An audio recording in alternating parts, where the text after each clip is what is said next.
बुलढाणा लोकसभा मतदारसंघासाठी येत्या 4 जूनला या ठिकाणी मतमोजणी होणार आहे। बुलढाणा शहरातील जे ITI कॉलेज आहे त्या ITI कॉलेजमध्ये या ठिकाणी मतमोजणी होणार आहे। गेल्या महिनाभरापासून या ठिकाणी मतपेट्या ज्या आहेत त्या ठेवण्यात आलेल्या आहेत। EVM मशीन या ठिकाणी ठेवण्यात आल्या आहेत। आपण बघू शकतो की मोठी सुरक्षा व्यवस्था या EVM मशीनसाठी या ठिकाणी लावण्यात आलेली आहे आणि याच ITI कॉलेजच्या याच परिसरामध्ये मतमोजणी येत्या 4 जूनला या ठिकाणी होणार आहे।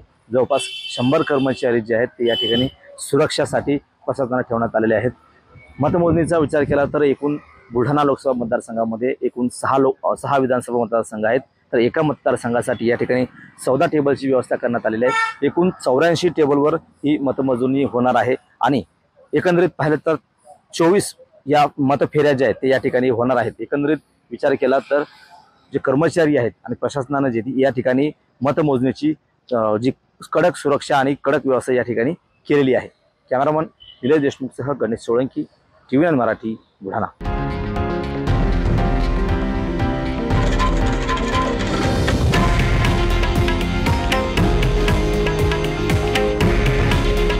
हे आहे देशातील नंबर 1 न्यूज नेटवर्क आणि आपण पाहत आहात TV9 मराठी।